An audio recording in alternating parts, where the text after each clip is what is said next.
ബിസിനസ്സിലൊരു competitor ആയിട്ട് നമ്മളോട് കൂടെ മത്സരിക്കാനുള്ള നമ്മുടെ ഒരു അതേ സെയിം ആക്ടിവിറ്റി ചെയ്യുന്ന ഒരു ടീമിനെ നമ്മൾ കോമ്പറ്റീറ്റർ ആയിട്ട് കാണുന്ന ഒരു പ്രവണത ആദ്യ കാലങ്ങളിലൊക്കെ ഉണ്ടായിരുന്നു.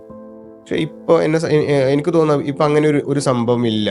ഇപ്പൊ വലിയ കമ്പനികളൊക്കെ എടുത്ത് നോക്കുകയാണെങ്കിൽ തന്നെ പിന്നെ കോമ്പറ്റേറ്റർ എന്നുള്ളതിന്റെ അപ്പുറം അവരെ അവരെ കൂടെ നമ്മളെ കൂടെ കൂട്ടിയെടുത്തിട്ട് ഒരുമിച്ചിട്ട് ബിസിനസ് ചെയ്യുക എന്നുള്ളതാണ് ഒന്നുകൂടെ നമ്മുടെ ഒരു ഗ്രോത്തിനെ ഏറ്റവും ഫലവത്തായിട്ട് കണ്ടിട്ടുള്ളത്.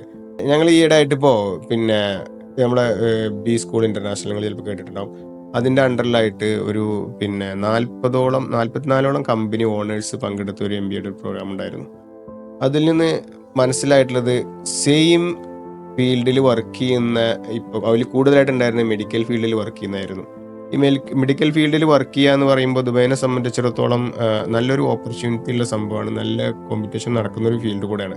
പക്ഷേ ഇവരെ എല്ലാവരെയും റെഫർ ചെയ്ത് കൊണ്ടുവന്നിട്ടുള്ളത് പിന്നെ ഇതേ ഫീൽഡിൽ വർക്ക് ചെയ്യുന്ന അവരെ കോമ്പറ്റേറ്റർ ആയിട്ട് കൊണ്ടുവന്നിരുന്ന ഒരാളാണ്. അപ്പോൾ ആ പഴയ കാലഘട്ടം മാറി. എല്ലാവരെയും ഒരു ശത്രുപക്ഷത്ത് നിർത്തുക എന്നുള്ള ആ ഒരു കാലഘട്ടം മാറി. അവരിൽ നിന്ന് നമ്മൾ അവരുമായിട്ട് കോർപ്പറേറ്റ് ചെയ്ത് പോകുന്ന സമയത്ത് എത്രത്തോളം നമുക്ക് ബെനിഫിറ്റ് എടുക്കാൻ പറ്റുന്നു, നമ്മളെ നന്മകൾ അവരിലേക്കും അവരെ നന്മകളിലേക്ക് നമ്മൾക്ക് ഉൾക്കൊള്ളാൻ കഴിഞ്ഞിട്ട് ബിസിനസ് ചെയ്യുക എന്നുള്ളതാണ് വരും കാലങ്ങളിൽ നമ്മുടെ ഗ്രോത്തിന് ഏറ്റവും പോസിറ്റീവായിട്ട് നമുക്ക് ഉണ്ടാകുന്ന ഒരു കാര്യം എന്ന് പറയുന്നത്.